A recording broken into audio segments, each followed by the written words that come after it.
Érica, da onde você vem? Tudo bom, Paty? Tudo ótimo. Eu nasci em Recife e me criei no interior de São Paulo. Sempre falo, né, da minha origem, porque é uma origem bem diferente. Tenho uma mãe paraibana e um pai alemão. Uma história bem bonita eles têm. E eles se conheceram no Brasil. Minha mãe trabalhava na casa dos meus avós. Ela era diarista lá. E aí, meu pai se apaixonou pela minha mãe. Voltou pra Alemanha, ficou mais um ano por lá, estudando. Apaixonado na minha mãe, mandando cartas e cartas. Voltou pro Brasil, casou. 3 anos depois eu nasci. Olha só. Então essa é a minha origem, meus pais. Então você é fruto de uma paixão que rompe fronteiras. Sim, em todos os sentidos. Tanto de país, né? Quanto de classe social também. Cultura, né? Cultura. Nossa, muita. Idade também, porque meu pai é mais velho que a mamãe. Só que não tanto. É que não parece que meu pai é bonitão, assim, sabe? Mas ele é uns 13 anos ou 14 anos mais velho do que a minha mãe. Mas não parece. Então acho que é de tudo, né? De idade, de classe social, de cultura, de país, de tudo. E eles ficaram juntos? Eles estão juntos até hoje. Até hoje? Sim. Foi uma paixão que continuou. Sim. E se tornou um amor, estabilizou e construiu uma família. Sim. Ai, que maravilha. Estão juntos até hoje. E tem mais, você tem mais irmãos? Não, eu sou filha única. Filha única. O que você acha? O berço que você veio, a estrutura que você nasceu. O que eu acho? O que você acha disso? Como foi? Eu acho que eu tenho um exemplo muito forte de um homem, né? Muito. Ele ficou aqui no Brasil? Mora no Brasil, mora no interior de São Paulo junto com a minha mãe. Certo. Tem um exemplo de um homem muito incrível, né? Em casa. E de uma mulher também muito incrível. Que, claro, tem suas dificuldades, né? Porque meu pai ele também tem problemas de saúde, né? E então. Mas mesmo com tudo isso, ele é um cara incrível, assim. Meu pai, ele tem transtorno bipolar, né? É um grau de esquizofrenia já, um início, assim, de grau de esquizofrenia. E na época, antigamente, ele não tomava remédio. Então, foi uma infância e uma adolescência um pouco complicada, né? Pra entender. Conturbada. Pra entender. Que ele tinha as crises. Porque o meu pai era diferente do pai das minhas amiguinhas. Às vezes ele se exaltava, né? Muitas vezes. Mas eu também, desde muito cedo, eu entendi que ele tinha problema de saúde, né? Então, desde muito cedo, eu já tive essa percepção. O que você sentia? Eu tentava cuidar dele, né? Sempre tentei cuidar, porque às vezes acontecia uma situação de risco pra ele, pra mim. Então, eu sempre tentei muito cuidar dele. Às vezes a gente tava no supermercado, ele se alterava ou se estressava. Eu lembro muito disso na minha infância. E aí começava uma discussão, e aí eu tentava sempre contornar a situação, mesmo criança, assim, eu sempre fui muito ligada em tudo. Pra tentar livrar ele de qualquer situação e a mim também, né? Porque muita gente não entende, a maioria das pessoas não entendem. Mas isso é difícil também, né? É difícil, né? Acho que… Pra uma menininha. Por isso minha mãe fala que eu amadureci muito cedo. E ela também passava por isso, né? Sim, passa até hoje. Assim, hoje nem tanto porque… quando eu fiz 14 anos, eu ia fazer 15 anos, eu saí de casa. Meu pai teve uns problemas maiores e aí a gente teve uma briga bem feia, eu resolvi sair de casa. E na época, eu tenho um tio que se chama Eckhardt, o nome dele, que é alemão, né, irmão do meu pai, que é padre. E ele me ajudou muito na minha criação. Então eu considero esse meu tio um pai, 2 na minha vida. Durante muito tempo eu fiquei junto com ele, ele morava numa casa de padres, né? Então eu frequentava muito ali, ficava sempre com ele me levava pra escola, ele me ensinava, ele brincava comigo. Então eu tive muito esse contato com ele. Sair com 14 anos de casa não é fácil. E aí fui morar do outro lado do mundo, né? Fui pra Alemanha. Você foi pra Alemanha? Foi. Aí você estudou lá? Estudei, aí terminei o colégio lá. E o que foi essa mudança, Érica? Como que emocionalmente você encarou isso? Eu lembro, assim, exatamente o dia da minha decisão. Foi uma briga que a gente… Uma confusão que teve em casa, bem grande. E aí eu chorei muito, e aí eu sempre saía da casa da minha mãe e ia pra casa do meu tio. Ele sempre foi um refúgio. Eu ia pra casa do meu tio, ou ia pra casa de alguma amiguinha. Eu sempre fui muito independente desde muito cedo. Eu fazia… E minha mãe me deu uma educação bem rígida no sentido de… ela nunca escondeu nada, sabe? Ela sempre falava muito abertamente comigo. Meus pais, antigamente, eles não tinham uma condição financeira tão boa por conta desses problemas do meu pai e, assim, várias coisas, sabe? Então, eu não tinha muito isso… Eu sempre convivi com adultos, então eu sempre sabia de tudo que estava acontecendo. Então eu sempre falava, se vira, você tem que fazer isso, não sei, sabe? Assim, então eu sempre fui muito fazendo as coisas e aprendendo a fazer desde muito cedo. Isso é bom, né? E aí é isso. Interessante, né? E nesse contexto, tinha espaço para medos? Muitos. Tinha espaço. Hoje eu falo rindo, mas depois de muitos anos de terapia. Como que você falava antes? Como que você falava antes? Nesse período era o fim pra mim. Eu fiquei quase 2 anos sem falar com quase 2 anos sem falar com meu pai, nesse período da adolescência. Fui morar. Aí eu pedi pra esse meu tio, falei, olha, que me ajuda a tirar minha cidadania alemã, porque eu queria passar um tempo na Alemanha, morar lá, aprender a língua melhor, porque eu tinha uma noção, mas eu não falava alemão, porque meu pai não me ensinava, eu aprendi um pouco com meu tio, mas era tudo muito assim, eu queria aprender a língua, né, e eu já sabia um pouco.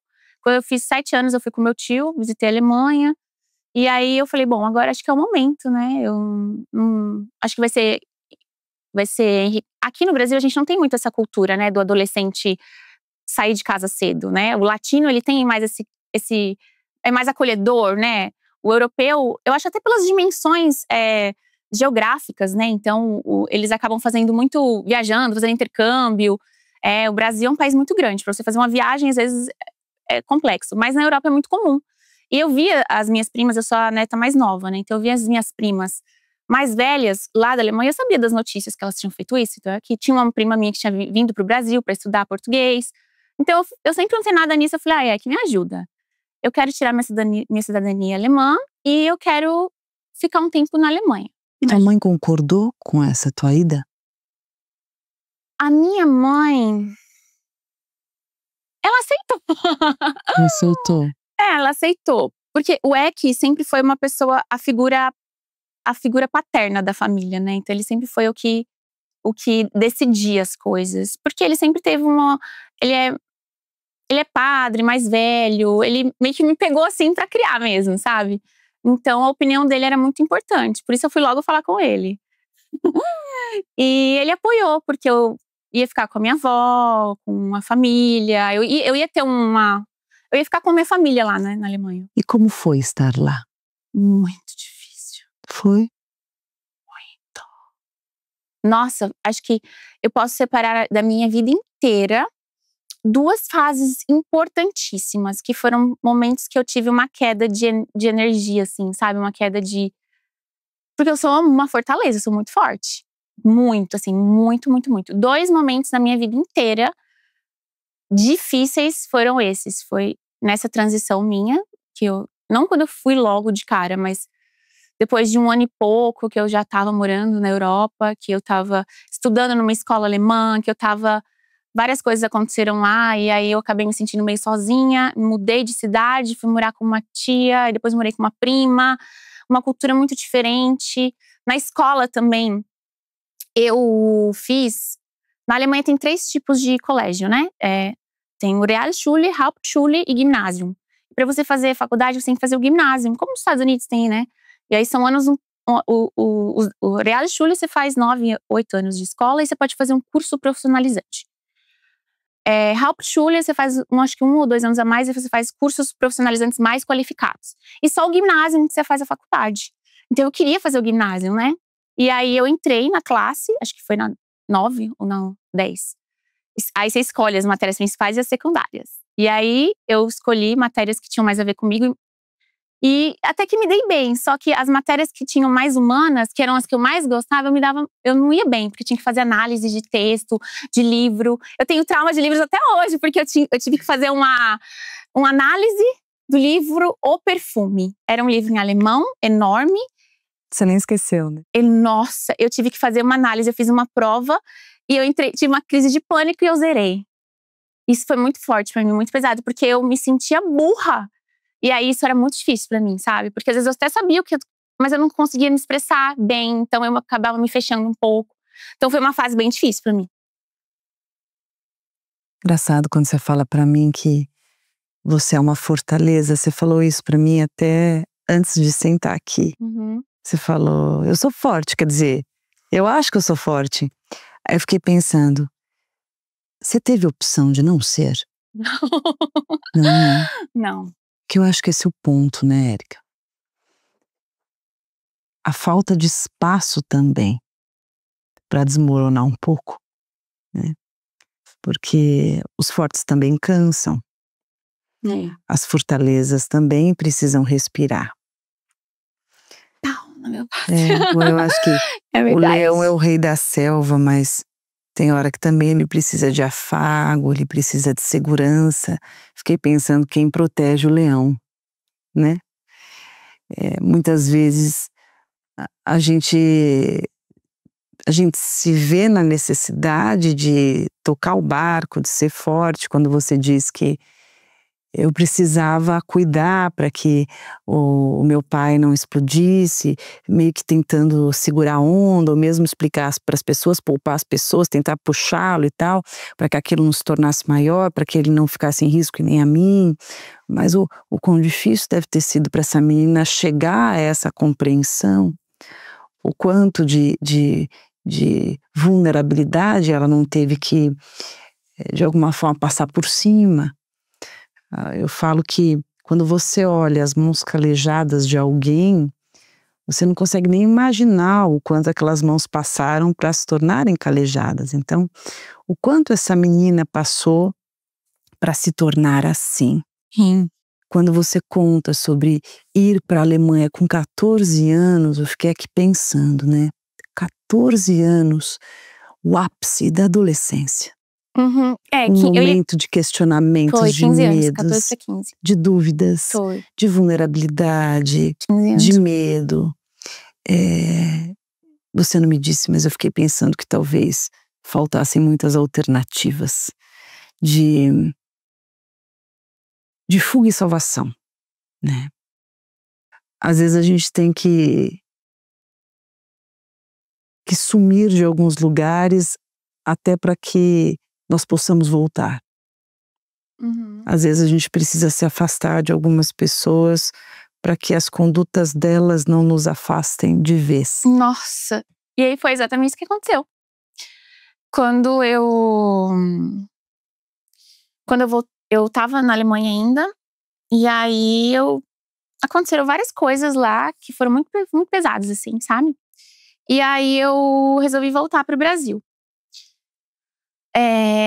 Eu já ia fazer 18 anos. Nisso,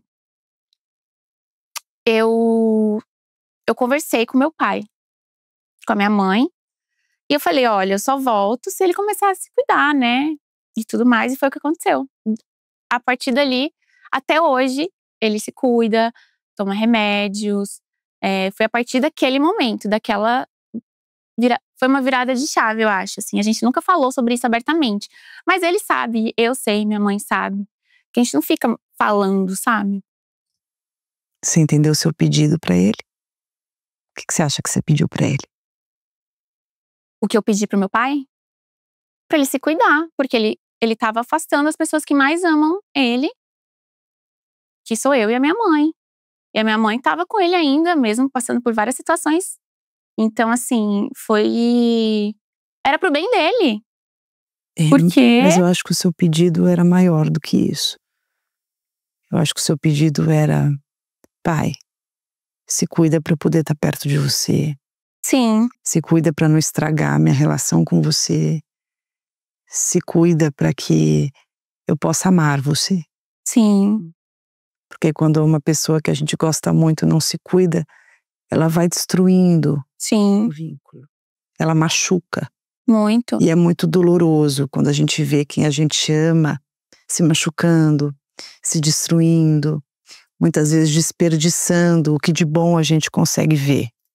Eu sempre, desde muito novinha, eu sempre quis muito ver meu pai, assim, bem. Minha mãe também, né? Minha mãe é uma mulher muito simples, minha mãe é uma mulher, mas é uma mulher muito, sofreu muito já.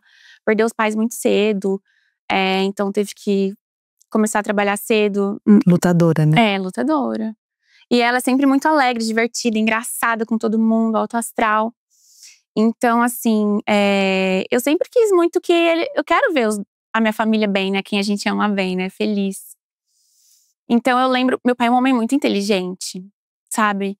E aí eu lembro que essa época, quando eu voltei de viagem, quando eu voltei, eu lembro que eu voltei pro Brasil, eu ainda tentei indicar, eu comecei a trabalhar como modelo, eu fazia algumas coisas de tradução. De tradução, assim, eram uns eventos que tinham. Eu lembro que fiz muito trabalho pra Volkswagen na época. Então, assim, e aí eu tentava sempre enfiar meu pai, porque meu pai eu achava um cara tão inteligente, ele podia se dar bem, de repente, ganhar um dinheirinho a mais e tal. Ele até tentou algumas vezes, mas ele não conseguia. Ele é bem diferente de mim, né? Eu sou expansiva, eu gosto de falar, comunicativa. Ele é um cara mais reservado. Ele é um cara que passou por. Meu pai nasceu na época do final da Segunda Guerra, né? Mundial. E então é um senhor mais. Tem uma cabeça mais fechada também. Por ser alemão também, tem uma cultura muito diferente também.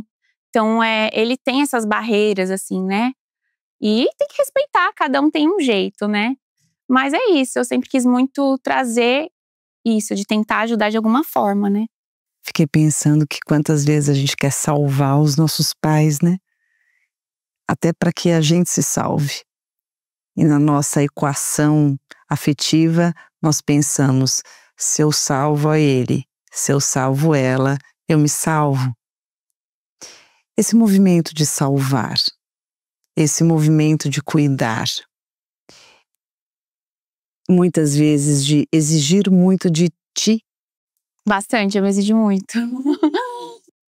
e de alguma forma acabar se relacionando não só amorosamente, mas com amigos e com pessoas que se aproveitam desse mecanismo. Isso aconteceu na sua vida? Ai, acontece bastante, eu tento me policiar. Porque eu sou uma pessoa que sempre eu sou proativa demais até. Eu sempre fui muito de fazer, eu nunca tive, foi o que você disse, eu nunca tive muita escolha. Se eu não fizesse, eu não ia ter. Então, assim, eu sempre fui a pessoa que foi atrás, que produziu, que fez. E aí eu chego, já passaram várias vezes situações de pessoas assim, de se aproveitarem, de às vezes colocar uma sobrecarga em você de uma responsabilidade que não é sua. Porque às vezes você quer ajudar e às vezes começa você se sobrecarregar, sabe? Mas eu, assim, depois de muita terapia também, eu tô numa fase da minha vida que eu quero ser cuidada. Você consegue se permitir ser cuidada? Não sei. O que você acha? Não sei, assim, eu tento. Eu tento. Até nas relações amorosas, assim, eu tô numa fase que eu tô tentando. É,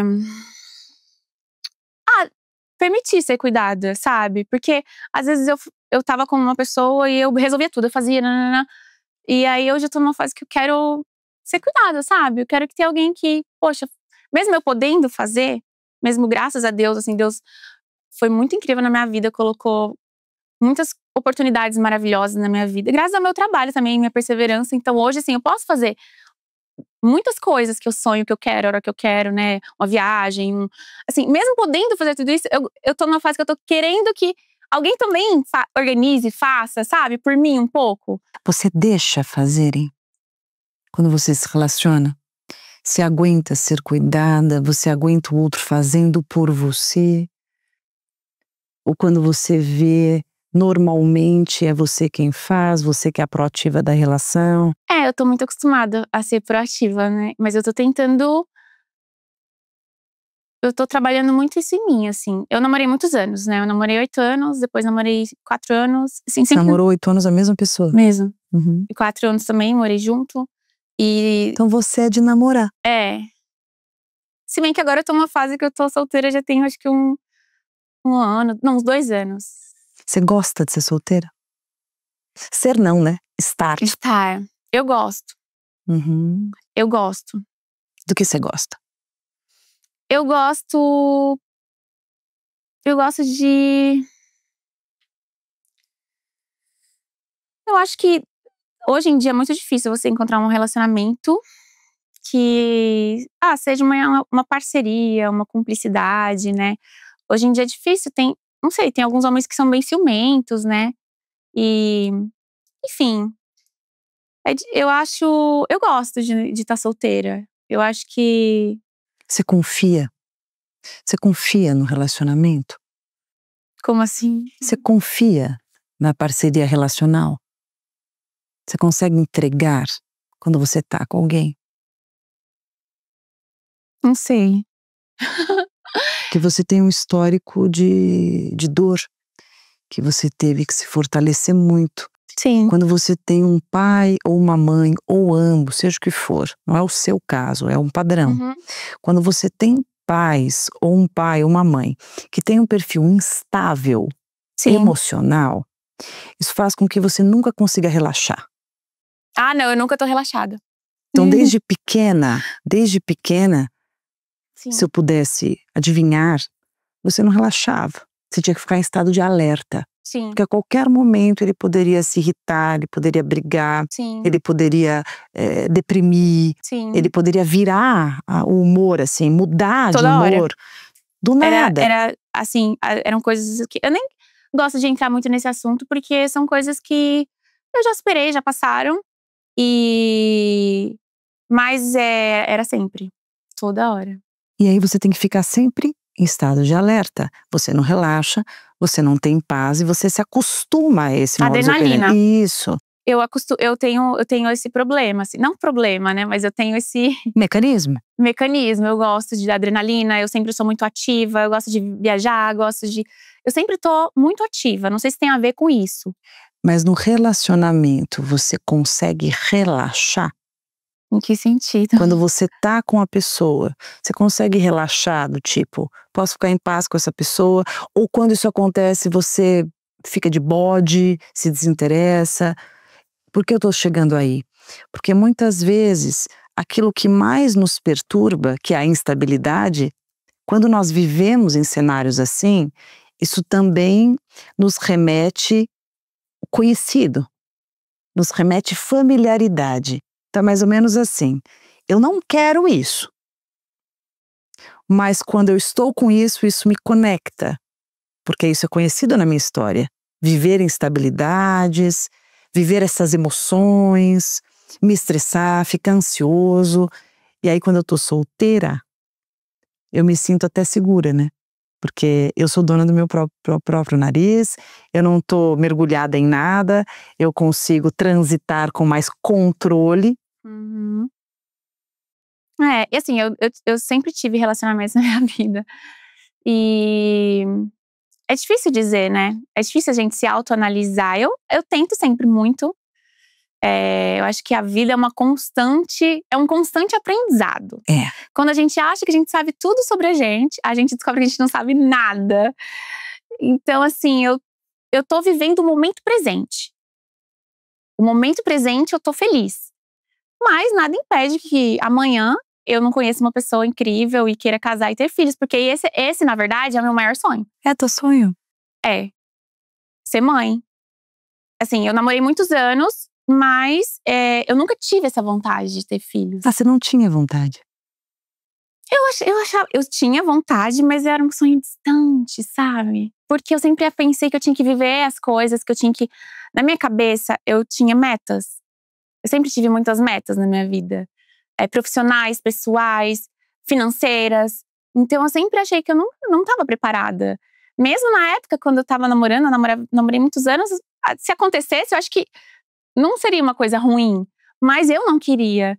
Então, assim, hoje eu acredito que esteja mais próximo disso acontecer do que longe, mesmo não querendo ter um relacionamento ainda.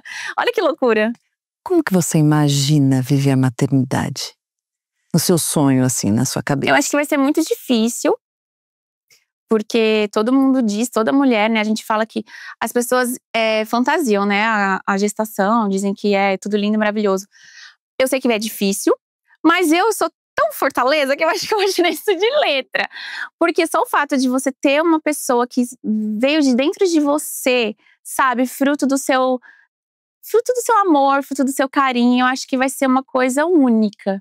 Eu acho que vai nascer uma mãe, né? Porque dizem que só nasce uma mãe quando nasce um filho. Eu acho que isso pra mim é muito real. Acho que eu vou vivenciar isso muito.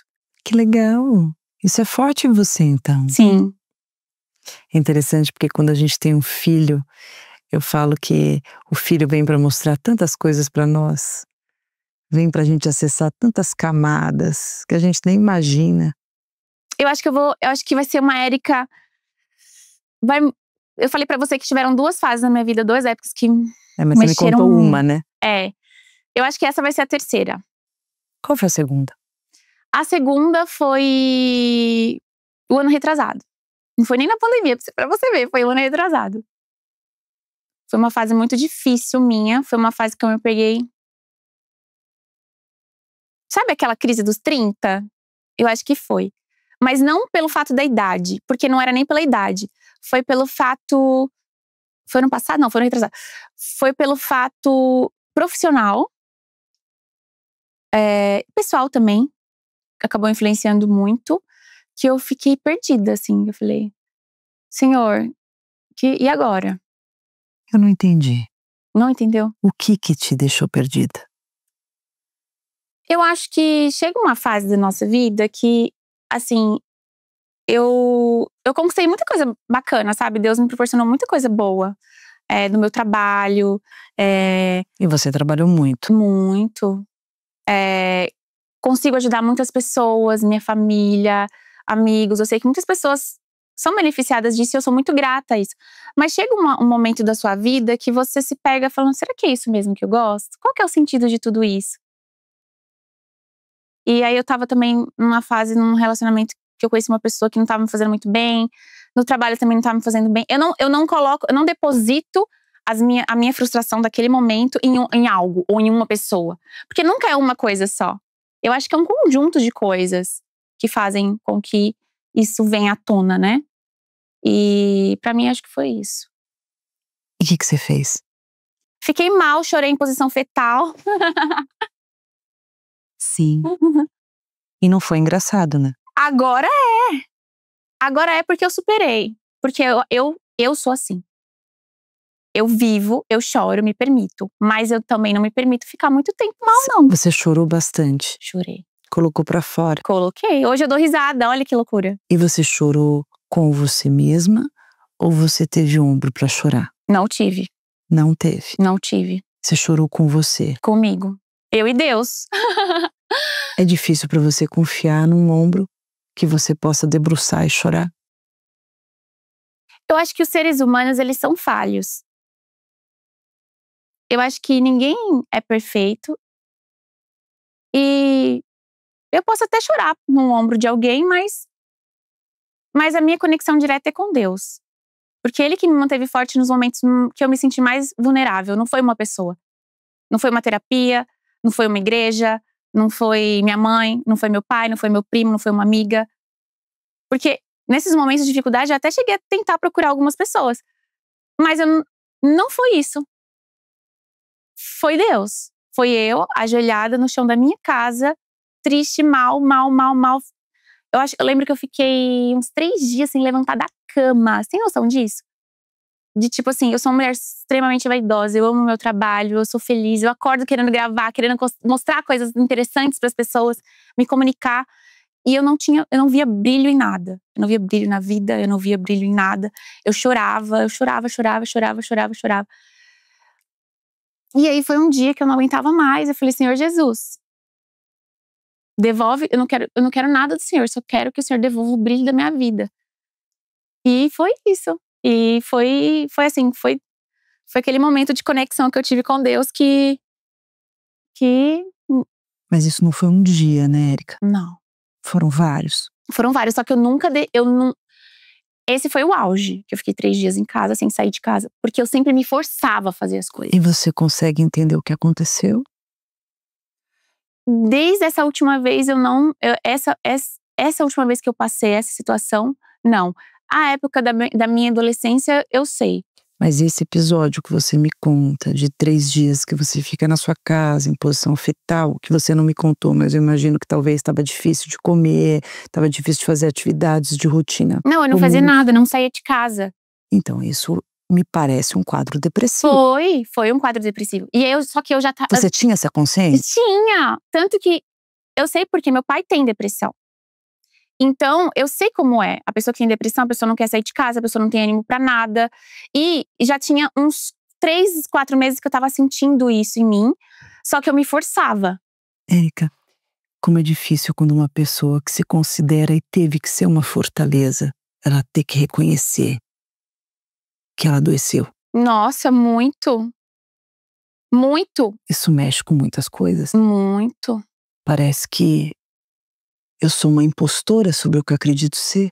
Eu sou uma fortaleza, eu não posso adoecer. Nossa, eu vou dar conta disso. eu fiquei péssima. E eu até falei pro meu pai, assim, eu falei, eu entendo você não querer levantar da cama. Porque meu pai é muito fechado, sabe? Ele não se abre, não fala. Então, assim, eu falei isso pra ele. Eu falei, eu entendo você. Eu entendo você não querer levantar. Eu entendo você não ter vontade de fazer as coisas. Eu tô passando por isso. Isso que eu ia te falar. Eu acho que você nunca ficou tão conectada com ele nesse momento que você adoece de fato. A posição fetal é quase que um pedido, né? Quero voltar para dentro, quero voltar pro útero, quero me sentir segura, preciso ser cuidada. Mas acho que nessa fase foram várias coisas que desencadearam isso. Foi uma questão profissional também minha, porque eu tinha colocado muitas expectativas num projeto meu e não deu certo. Tava conhecendo uma pessoa que enfim, não tava me fazendo muito bem também. Aí juntou, acho que foi uma série de coisas, sabe? Que aconteceram na minha vida, tanto pessoal quanto profissional, que desencadearam isso, algumas frustrações. E aí fez com que eu não tivesse nem ânimo pra… Assim, eu trabalho com a internet, eu trabalho com rede social, então eu tenho um cronograma a seguir. Eu tenho postagens, publicidades. Eu não conseguia cumprir isso, então pra mim era muito difícil. Durante uns 3 meses, assim, eu cumpri. Eu percebi que eu tava mal quando eu tava em Milão, gravando um projeto incrível em Milão, uma semana de moda. E eu tava com crise de ansiedade, mal, chorando, querendo, sabe, assim, arrancar cabelo. Eu falei, meu Deus, não tá errado isso. Aí comecei a procurar terapia. Fiz uma terapia, não dava certo, fiz outra terapia. Ia pra igreja. E assim, o negócio é não parar. O que você tava buscando? Respostas. Eu posso dar uma pra você? Pode. Eles dizem que psicólogo não dá resposta. Mas aqui eu tô como Pamela conversando com você. Se fosse uma terapia mesmo, nós estaríamos um setting terapêutico e eu jamais falaria o que eu vou te contar. Uhum. Você disse pra mim que esse foi um dos momentos mais difíceis da sua vida. Pois eu acho que esse foi um dos momentos mais difíceis pra Fortaleza. Mas mais necessários pra Érica. Pra Érica se permitir doer. Sim. Chorar. Porque aquela menina não podia chorar. Ela não podia gritar e se desesperar. Não tinha estrutura pra isso. Não tinha espaço pra isso. Foi. E ali tinha. Ali com você. E como você bem disse, você com Deus e vocês. Você não ia encontrar resposta nenhuma mesmo. Aquilo que você procurava, você não ia encontrar nas terapias. Não. Nem que fosse com os melhores profissionais do mundo. Aquilo você precisava encontrar com você. Você precisava chorar muito mesmo. Você precisava deitar muito. Ficar ali no colinho. Gritando, chorando, reclamando, se revoltando. Porque o ser humano precisa disso. Eu acho que eu nunca tive isso, né? De ter essa opção de ficar triste ou ter a opção de… Até há 2 minutos atrás, você ainda repetia com muita certeza de que você é uma fortaleza. E eu te convido a mudar essa frase. Eu sou a Érica, eu sou uma mulher muito forte, eu sou tão forte que eu posso chorar. Sim. Eu sou tão forte que eu posso, às vezes, me recolher, me dar colo, ficar quietinha. Sim. Porque fortalezas não são humanas, É verdade. mas mulheres fortes são. Mulheres Sim. fortes choram, cansam, Sim. precisam de respaldo, precisam respirar, precisam Uhum. de ombro, precisam reclamar. Eu nunca fui muito de… Assim, eu sempre sou muito prática, né? Acho que até pela minha educação. Meu pai também, né? Esse jeitão dele alemão e tal. E o pessoal fala de signo também, né? Eu sou aquariana. Eu também. É, aquariana a gente fala que é coração de gelo, né? Eu não sou coração de gelo, mas eu sou muito prática. Eu sou muito… Falar, é isso, então tá, vamos trabalhar, é isso que temos. Sei, o aquariano é lógico. Vamos trabalhar com isso então. Eu sou muito assim. Sim. E tá tudo bem também, eu não me permito sofrer. Até do signo é um pouco assim, né? Tipo, fala que não sofre. Realmente, eu sofro… Essas coisas que a gente tá conversando aqui são coisas que são sensíveis, são do coração e tudo mais. Mas dificilmente, assim, eu me pego… Às vezes eu passo por situações e falo, ai, nossa, eu fiquei triste, mas depois no dia seguinte já tava fazendo outras coisas, ocupando a minha mente, eu não me permito, né? Existe Existe um movimento seu, existe uma forma de funcionar sua. Você aprendeu a ser assim. É. Você aprendeu a funcionar assim para sobreviver. E você quer saber? Isso te levou para bem longe. A forma que você lidou, a tua resiliência diante das adversidades que você sofreu, e você contou aqui pra gente só Um pouquinho. um fiapo, vai, do iceberg, mas para um bom entendedor, uma vírgula basta. Uhum. Penso que você aprendeu a funcionar assim para sobreviver. E quer saber? Você foi muito bem. Você tem se empenhado e trabalhado muito, feito o seu melhor. Sim. Você disse algumas vezes aqui para mim, nitidamente, não querendo mergulhar nesses lugares, eu respeito. Uhum. Mas você pincelou que você passou coisas muito difíceis lá fora. Sim. Eu não sei o que foi, mas eu posso supor, por lógica. E você teve que ser muito forte Sim. para lidar com tudo isso. Principalmente para sustentar a fortaleza que você sempre se contou que você é. Sim. E a minha maior intenção na nossa conversa rápida de hoje é dizer para você, colocar de aquariana para aquariano, de aquariana para aquariana, dizer que é bom lembrar que você não é fortaleza, mas que você pode ser fortaleza em vários momentos. E também que você pode lembrar que você é Érica de carne e osso e coração pulsando no peito. Necessidade de se recolher, de muitas vezes chorar. Chorar é quando a gente esvazia, a gente transborda, o que inunda o nosso coração. Isso não nos faz mais fracas, muito pelo contrário. Isso nos torna ainda mais justas com aquilo que a gente sente. Sim. E eu sei que talvez na sua história tenha sido difícil confiar, relaxar. É. Porque é quando eu confio que eu consigo deitar no colo, me entregar num abraço, confiar que eu vou ser acolhida em momentos difíceis. E é justo diante do teu histórico. Mas não pense que isso não exista. É. Inclusive que você pode ser isso. E quanto mais você se tornar isso, até para si mesma, Sim. que eu acho que você tem feito isso muito bem, principalmente nesses últimos momentos, De quê? para você sair, para você conseguir vencer esse episódio muito difícil que você me conta, um quadro depressivo, Sim. você precisou ser colo. Sim, não, eu vou falar pra você, foi uma coisa que eu falo, olha, que loucura. Foram 2 momentos que… Como você saiu? Não, e olha que não durou muito tempo, tá? Porque eu mesmo fiz a minha autoanálise de que eu estava depressiva. Porque Você não teve esse diagnóstico claramente, então? Os terapeutas falavam, né? Eu fiz vários. Eu comecei a fazer, não encaixava o jeito. Porque tem muito isso também. Terapia, eu acho que não é uma só, vou pegar esse terapeuta aqui, vou fazer esse terapeuta aqui. Vamos ver como é. Não é assim. Você tem que dar match. Porque eu comecei a fazer uma terapia e aí eu comecei a observar que não tava me fazendo bem porque eu tava Enfim, a gente começou a ir num campo da minha mãe. E aí, porque minha mãe me deu uma educação muito rígida, né? Só que a forma como eu tava enxergando a situação, eu comecei a ficar um pouco de raiva da minha mãe, eu não podia. Aí eu comecei a ver que eu tava sentindo isso da minha mãe. Eu falei, eu não posso ter esse sentimento da minha mãe. Tá errado isso. Minha mãe é minha mãe. E aí eu parei de fazer terapia e comecei a ler um pouco sobre isso, né? Sobre relacionamentos, né? Mãe e filha. De novo, é você que tem que se dar colo, você que tem que se fazer a terapia, é você que tem que se curar, é sempre você com você. Sou eu. E aí eu comecei a pesquisar sobre, porque eu comecei a sentir uma coisa muito ruim, sentir uma coisa de raiva da minha mãe, porque o que acontece? Minha mãe foi sempre muito rígida comigo. Mas depois que eu fui entender, minha mãe criou uma leoa, não criou uma gatinha. Graças à minha mãe que eu sou o que eu sou hoje.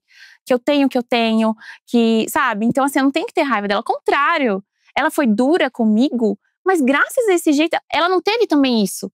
Então, você não pode dar aquilo que você não tem. Enfim, então foi todo um processo. Aí eu parei de fazer essa terapia, aí eu comecei a fazer terapia com outra pessoa. Enfim, até eu me encaixar, né? E nessa fase que eu fiquei muito mal, foi exatamente isso também. Eu comecei a ver que eu não tinha ânimo pra nada, que eu tava num lugar incrível, vivendo uma coisa. Porque eu sou muito assim, eu sou muito entusiasmada pela vida, eu amo viver. Então eu vou fazer uma viagem, eu fico muito feliz. Eu quero viver cada experiência, eu me jogo assim, vivendo experiências assim. Intensa. E aí eu me peguei num lugar incrível que eu adoro, na Itália, em Milão, fazendo um trabalho que eu tava super feliz. Era pra eu estar em êxtase e eu tava muito mal. Dentro da lógica aquariana, você teria que estar feliz da vida e realizada.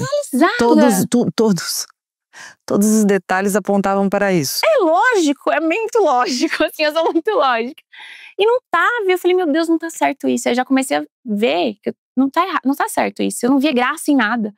Não via graça nas coisas. Eu falei, gente, eu não sou assim. Você tava triste? Triste, um olhar triste, um semblante triste. Eu precisava daquele brilho que eu tinha. Foi aí quando eu fiquei mal, eu comecei a procurar igreja. Quando a gente tá triste, o que a gente faz? Chora.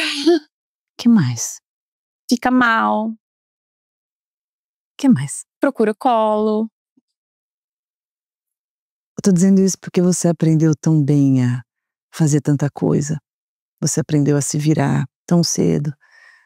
Você aprendeu a salvar, ajudar, dar conta, superar, encontrar um lugar de fuga, tocar o barco sem abandonar o navio. Mas parece que não te ensinaram a lidar com a tristeza.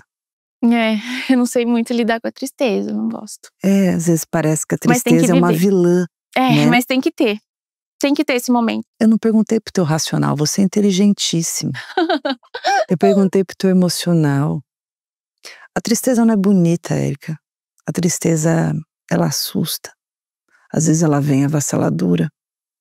E a tristeza tem uma característica complicada, que ela chega sem ser chamada, sem ser convidada. Ela bate na porta, a gente finge que não viu. E ela continua. Aí ela bate mais na porta. A gente finge de novo que não viu e a gente começa a querer fugir dela. Aí a gente sai da sala, vai pro quarto, vai para algum lugar que ela não consiga nos encontrar. Daí ela bate na janela. Aí ela resolve entrar pela chaminé. Enquanto ela não entrar, enquanto ela não chegar até a gente, nunca permito ela entrar. Ela não vai parar. A tristeza, ela tem algo muito parecido com você. Ela é obstinada. Enquanto ela não tiver cara a cara com você, para contar para você tudo que ela precisa e ouvir tudo de você, ela não vai parar. A tristeza, quando a gente se consome pela tristeza, é quando a gente está precisando olhar para ela. E é engraçado porque engraçado não, é curioso, porque a gente tenta se livrar da tristeza. Quanto mais triste a gente fica, mais a gente quer se convencer que não, mas por que eu tô triste? Meu Deus, mas eu tenho tudo. Mas olha aqui, nossa, que é isso? Eu sempre fazia isso. Falava, absurdo. Senhor Jesus, me perdoa por estar sentindo isso. Eu pedia perdão a Deus por estar sentindo isso, porque eu falava, Senhor Jesus, eu sou abençoada, eu tenho minha saúde, eu tenho minha família, eu não posso sentir isso. Senhor Jesus, tira isso do meu coração. Senhor Jesus, me perdoa por estar sentindo isso. Eu falava isso o tempo todo pra mim. Eu falava, Senhor, me perdoa por estar sentindo isso, eu não quero sentir isso, tira isso de mim. E ao mesmo tempo você ficava mais triste. Que horrível. Que a tristeza estava dizendo assim pra você: Érica, olha pra mim. Érica, me encara, me escuta, me veja. E quando você olha pra tristeza, e quando você chora, e quando você encara as sombras, as dificuldades da vida, e quando a gente se conscientiza que algumas coisas não foram legais mesmo, e pegando até o que você me entregou aqui de mão beijada. O quê? Por exemplo, o terapeuta falava coisas que eu ficava com raiva da minha mãe. A gente não pode mudar coisas, mas a gente pode ressignificar. Sim, ressignificar. Foi isso que eu estudei, li, procurei me informar. Falei, não, eu preciso ressignificar esse sentimento. Olha só. Tá errado sentir Eu vou isso. te dar, não está errado, porque sentimento nunca é errado. Sentimento é emoção que vem, a gente não sabe nem da onde, só nos resta sentir. Eu quero te contar uma coisa, você não precisa fazer nada sobre um sentimento, porque você não tem culpa dele existir. Você escutou o que eu falei? A gente não controla sentimento. A gente pode gerenciar sentimento. Eu sou tão racional que eu quero gerenciar tudo. Eu sei. Até os sentimentos que eu… Não tá errado, eu não quero sentir isso. Então já vamos virar a página. E eu sou muito fácil, tá? Eu tenho uma… A Isa até fala assim, brinca comigo. Eu tenho um poder de, sabe assim, passei por uma situação ruim. Mas aí eu logo ressignifico e falo, não dou nem tempo de, tipo, ficar triste, sabe? Olha pra mim. Essa é a questão. Você pode se contar isso. Mas a gente precisa olhar pra tristeza. E a ressignificação, eu diria pra você, não é ter raiva de mãe nem de pai, mas é amor pela gente. E nós conseguimos ter amor pela gente quando a gente encara consciência daquilo que dói. Respeita a dor. Respeitar o seu sentimento. Isso. E permitir doer. É dificílimo. Mas o permitir doer, o permitir daquilo acontecer, nos liberta. E aí é tão interessante porque parece que nos enfraquece. Mas não, fortalece. Mas nos fortalece. E daí a gente percebe que negar a tristeza me adoece. Porque eu fico empurrando algo que precisa passar por mim. Eu fico empurrando, ela vai crescendo. Porque eu fico com culpa, eu fico questionando, eu fico brigando com ela. E quando eu me permito passar por aquilo que não é agradável, que não é legal, mas é necessário. É que as pessoas são tão diferentes, né? Tem gente que se permite demais viver, né? Esses momentos de tristeza. E eu não sei, é muito engraçado, né? Cada ser humano é um universo mesmo de… Você tá certíssima. Essa pessoa não é você. Não.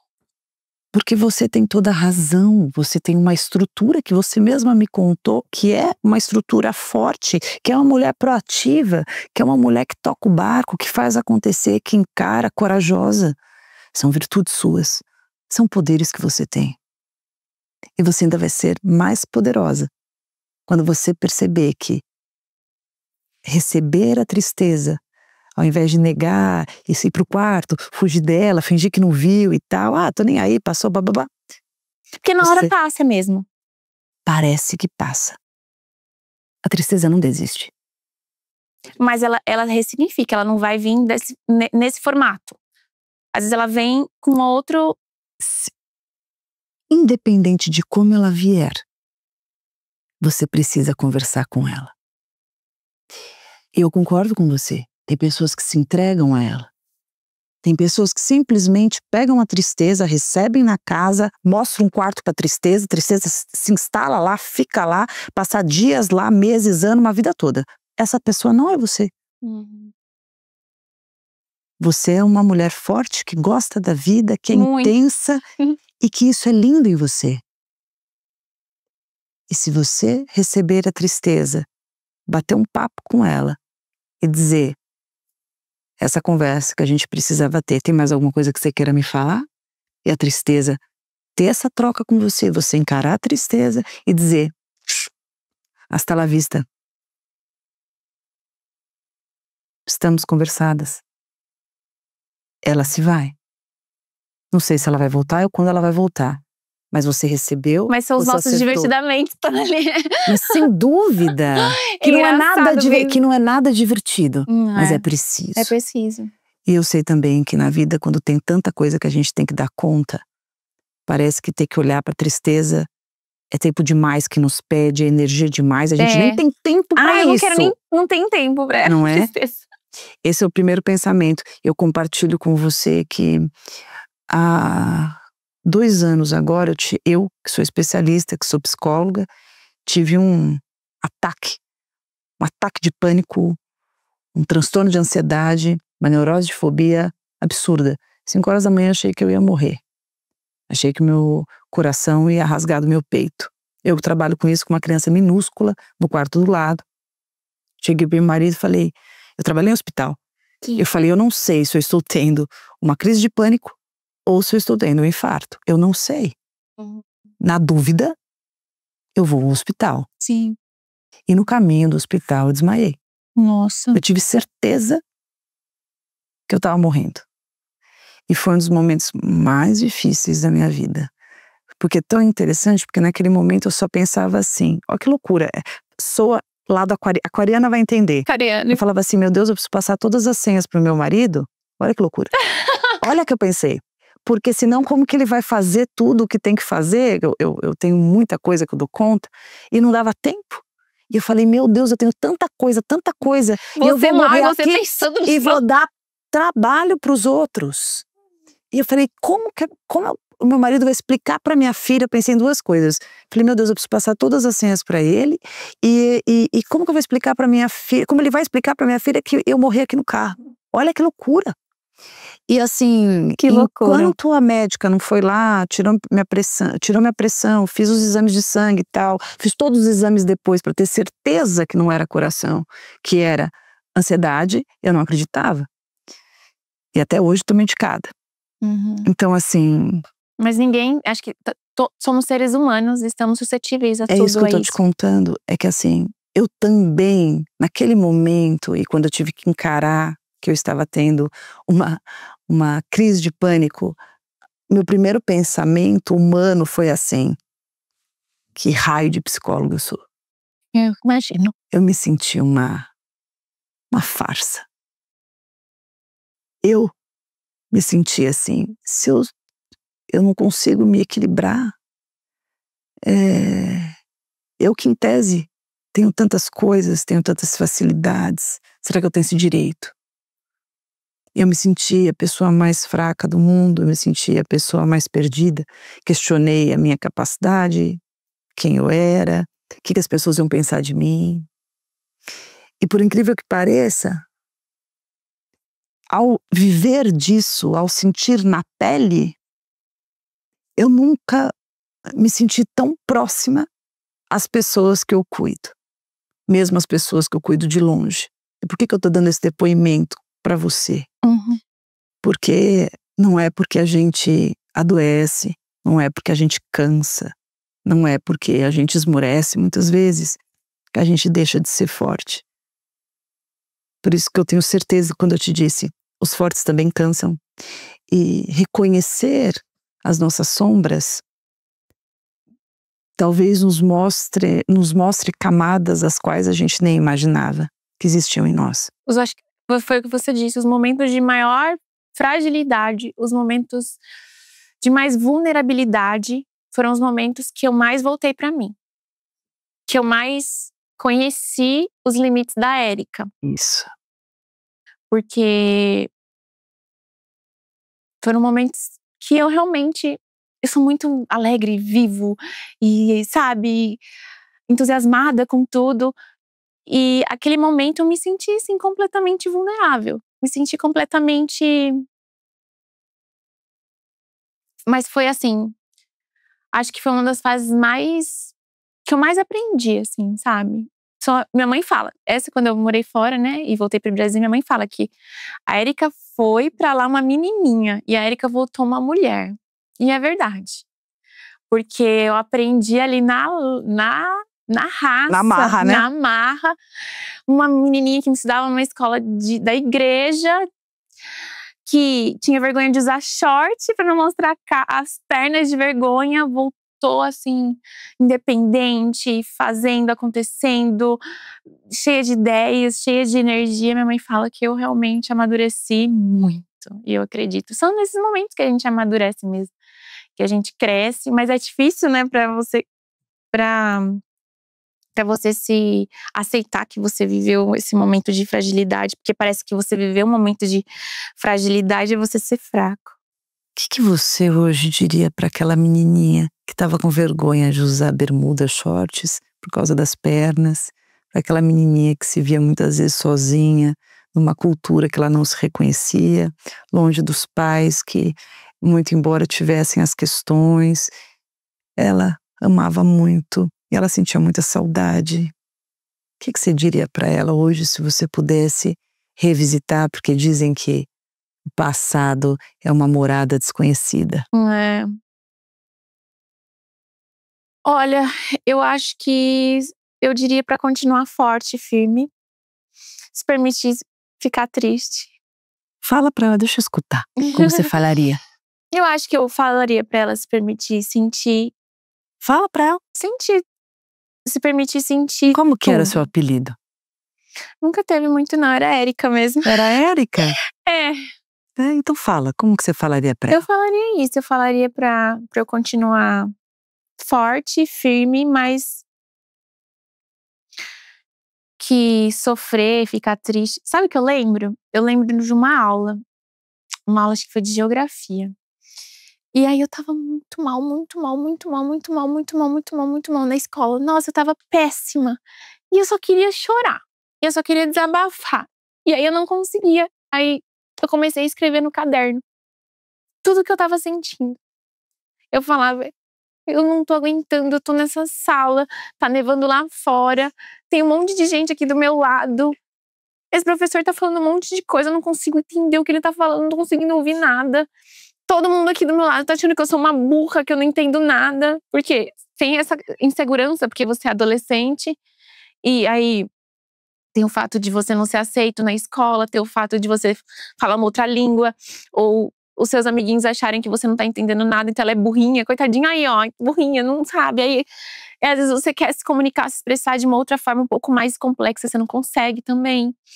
Então, acho que também eu me sentia muito oprimida e eu não tinha com quem falar. Não tinha com quem compartilhar todos esses sentimentos. E esse dia foi muito difícil, que eu escrevi. Foi um refúgio. Então, acho que eu falaria isso. Eu posso responder pra menininha? Eu posso responder pra Eriquinha? Posso? Pode. Então eu tô lendo a sua cartinha aqui em voz. E eu vou responder pra você, porque embora esteja na minha frente uma mulher feita, tem uma menininha aí em algum lugar. Tem, sempre tem. Sempre tem. É Érica com K? Com K. Eriquinha.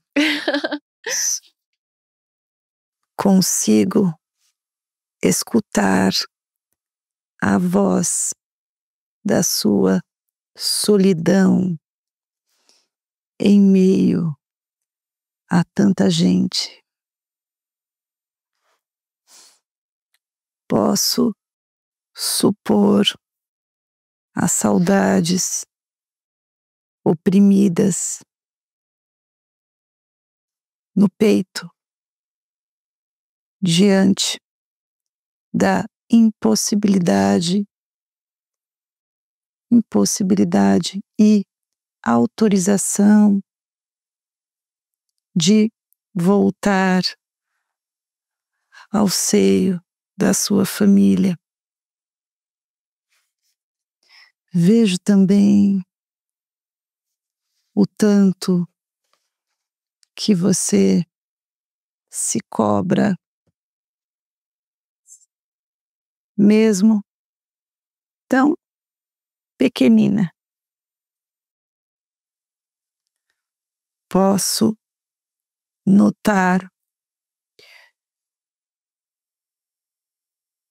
o frio do seu peito e o desejo do colo incerto diante da aridez de recursos concretos.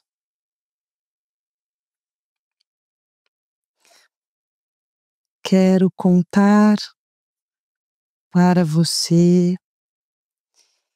que hoje você pode se dar colo,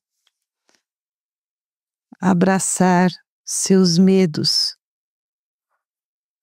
mesmo aqueles mais antigos e escondidos em algum lugar de ti.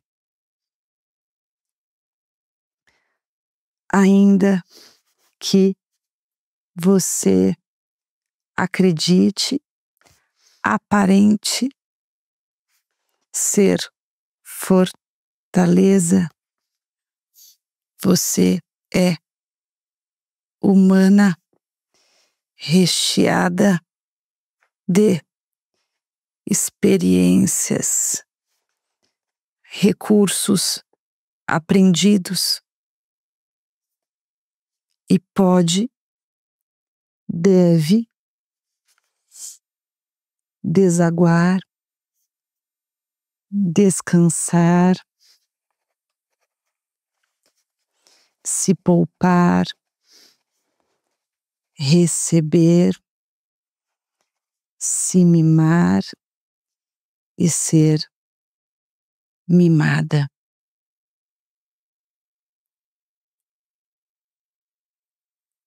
A tristeza não é a melhor companhia,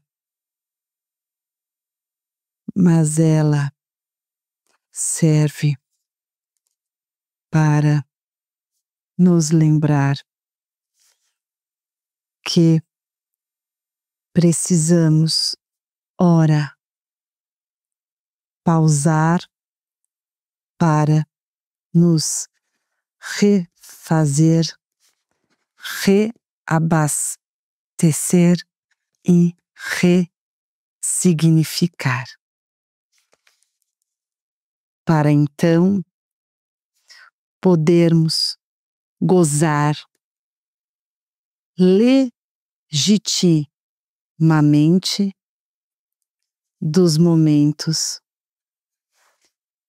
de felicidade.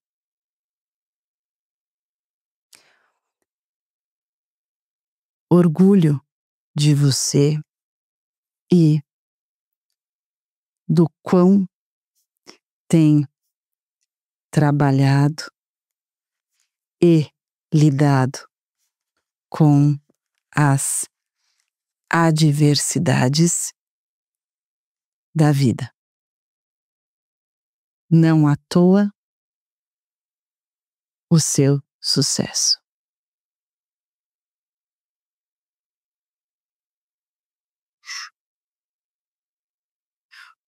Muito foi Deus.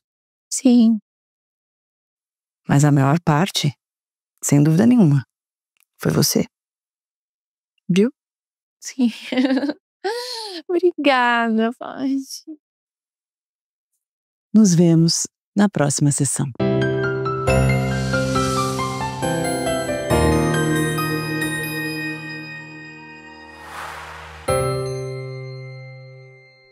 Deu vontade de fazer terapia, né? Então baixe agora mesmo o PCAP, meu aplicativo de atendimento psicológico, para você fazer a sua sessão de terapia a qualquer hora, de qualquer lugar.